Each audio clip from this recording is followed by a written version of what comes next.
पहले इल्जाम लगाएं कि रियासत हम पे ज्यादती करती है और फिर अपने ही लोगों के ऊपर ज्यादती कर दें। नया साल मुबारक हो। नया साल का दूसरा दिन आप सबको लेट अली शो यू का ये सफ़र आपके साथ अभी भी जारी है। सफ़र को अब 2 साल होने को आ रहे हैं और हमारी कोशिशें, मेरी कोशिशें आपके साथ जारी हैं, ऑब्वियसली जारी रहेंगी। कब तक ये तो अल्लाह बेहतर जानता है, मगर इस मौके पर ऑब्वियसली एक नया साल और हमारी उम्मीदें कि पिछले साल की शुरुआत के अंदर जो ज़्यादतियाँ हुई पाकिस्तानियों के साथ, उनका मैंडेट चोरी किया गया, उनके आइन के साथ तबाही की गई, उन सब चीज़ों को इस साल हम करेक्ट करेंगे, हम बेहतरी की तरफ जाएंगे। लेकिन अगर खैबर पख्तूनख्वा की आप सिचुएशन देखें, वहाँ पे जो सिक्योरिटी सिचुएशन है, जो सिविल सिचुएशन है, जो माशी सिचुएशन है, उसके अंदर बहुत मुश्किलात का सामना है। मेरे ख्याल से वाहिद आज़ाद सूबा अगर इसको कहा जाए या कहा जाता तो मुनासिब था।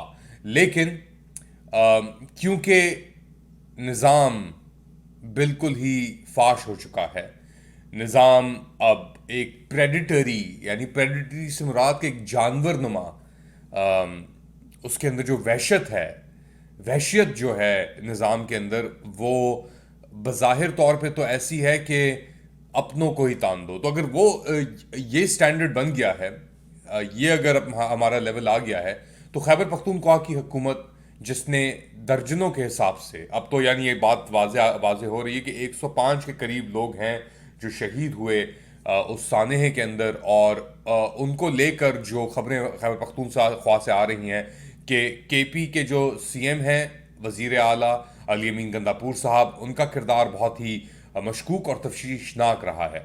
और वो एक तरफ तो बात कर रहे हैं इंसाफ की, और जो शहादतें हुई हैं उनको उन तक उनकी फैमिली से इंसाफ पहुंचाने की, मगर दूसरी जानिब वो अपने ही म्यूनिसिपल वर्कर्स के ऊपर, या उनका जो निज़ाम है, या जो जिस निज़ाम के ऊपर वो कठपुतली एक तरीके से बैठे हुए हैं, या बेसिकली एक प्लेस होल्डर के तौर तौर पे बैठे हुए हैं, तो उस निज़ाम को बरकरार रखने के लिए उन्होंने, या उनकी जो पुलिस फोर्स है उसने शेलिंग कर दी म्यूनिसिपल एम्प्लॉयज़ के ऊपर, जिनके फंड्स और बजटिंग नहीं आई। अच्छा, चले चले मान ली बात कि यार खैबर पख्तूनख्वा की गवर्नमेंट को, वफाकी हुकूमत ने जो उसके फंड्स थे, एलोकेटेड फंड्स थे डिफरेंट प्रोग्राम्स के थ्रू जो बजटिंग के अंदर आते हैं, वो नहीं दिए, वो अपने बदले उतार रहे हैं, तो उसका ट्रिकल डाउन इफेक्ट आता है आपकी मैनेजमेंट के ऊपर। और अगर ट्रिकल डाउन इफेक्ट आता है और मैनेजमेंट के ऊपर,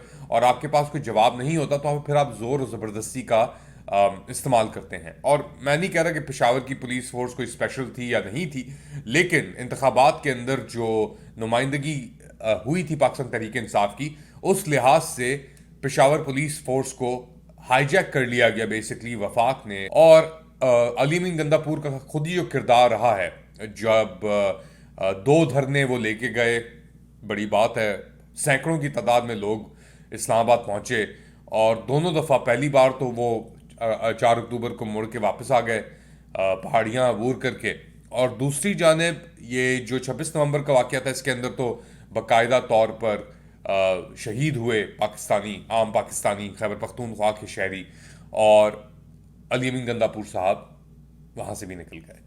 और अब वो स्पीचेस भी दे रहे हैं, और शोधा के ख़ानदानों को, फैमिलीज़ को जाके बेसिकली मग़फ़रत भी करेंगे, और पैसे भी दिए जा रहे हैं 1 करोड़ या इसके लगभग कॉम्पनसेशन के तौर पे। तो अब जो एम्प्लॉयज़ हैं उनके ऊपर शेलिंग भी हो रही है और तशद्दुद भी हो रहा है खैबर पख्तूनख्वा की हुकूमत से।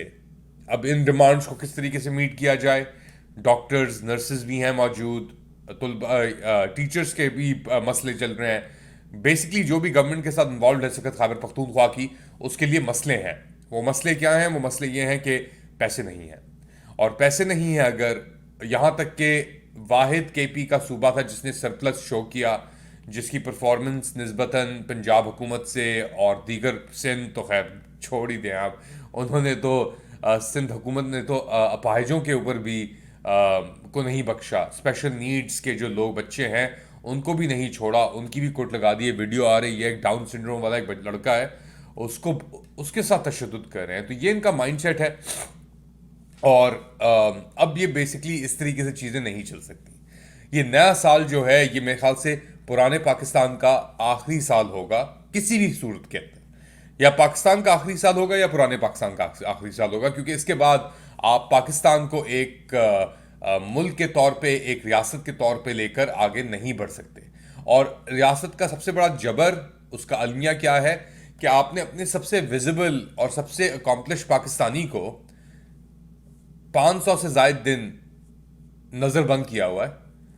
ना उसका नाम आप ले सकते हैं, ना उसको आप देख सकते हैं, ना कोई और चीज़ आप कर सकते हैं। बेसिकली अगर इमरान खान आपके दिल दिमाग के अंदर है तो आप बस छोड़ दें आपसे कुछ नहीं होगा। और यही बेसिकली एक सिचुएशन पैदा कर दी गई है पाकिस्तान के अंदर कि इनसे अब कुछ नहीं होगा। मगर इसके अंदर ही बड़े डिफरेंट डिफरेंट किस्म के कैरेक्टर्स भी सामने आए हैं। एक तरफ तो कैरेक्टर आए हैं आपके पास बैरिस्टर, और ये इनके अंदर से बैरिस्टर्स का किरदार बहुत अहम है मेरे ख्याल से, क्योंकि लॉयर्स हैं, इनकी मुनाफिकत ख़त्म होने को नहीं देती, दम नहीं तोड़ती इनकी मुनाफिकत। तो वो क्या कैरेक्टर्स हैं? एक है फॉर एग्जांपल आलिया हमजा। वो बहुत ही मजबूत खातून है, जेल के अंदर उन्होंने बहुत टाइम गुजारा ट्रम्प चार्जेस के ऊपर। अब वो क्या कह रही हैं आलिया हमजा नए साल की शुरुआत के अंदर? एक उनका मौक़िफ़ सुनते हैं और उसके बाद दूसरा पॉइंट ऑफ व्यू भी आपको सुनाऊंगा, मगर पहले आलिया हमजा को मुलाहिजा करें। एक बात मैं मुक्तदरा को बताना चाहती हूँ, खान साहब पे एक पर्चा जरूर कीजिएगा, बहादुरी का, शुजात का, जुर्रत का, फस्तायत का, जवां मर्दी से मुकाबला करने का। एक तमगा जरूर दीजिएगा कि मेरा लीडर आउट ऑफ सिलेबस आ गया है, आउट ऑफ द बॉक्स आ गया है। आपने आज तक वही लीडर देखे थे जो डील करके, जिनके प्लेटलेट्स गिर जाते थे और वो लंदन की फ्लाइट पकड़ लेते थे या जद्दा की फ्लाइट पकड़ लेते थे। यहां पर जो मर्जी कर लें, मेरा लीडर छोटे दरवाजे से नहीं निकल कर आएगा। तो ये थी आलिया हमजा, पाकिस्तान तहरीक इंसाफ की उभरती लीडर, एक्टिविस्ट, और ये बड़ी पॉजिटिव लग रही है नए साल के लिए। ये कह रही है कि चीज़ें बहुत तेज़ी से तब्दील होंगी। दूसरी जानब एक और कैरेक्टर हैं बैरिस्टर गौहर खान, जो कॉम्प्रोमाइज लीडर हैं पाकिस्तान तहरीक इंसाफ के, मगर हैं अभी फ़िलहाल वो अपोजिशन के अंदर। क्योंकि पाकिस्तान के अंदर दो किस्म के लोग हैं, एक जो ताकत के पुजारी हैं, पूरी दुनिया में एक्चुअली ये चीज़ है, एक वो जो ताकत के पुजारी हैं और एक वो जो ताकत के मुखालिफ हैं। ताकत के मुखालिफ कभी ताकत के सामने झुकते नहीं हैं, वो अपना सर कलम करा लेते हैं। तो सुने कि ताकत के पुजारी जो है पाकिस्तान तहरीक इंसाफ के अंदर, वो क्या फरमा रहे हैं नए साल की शुरुआत में।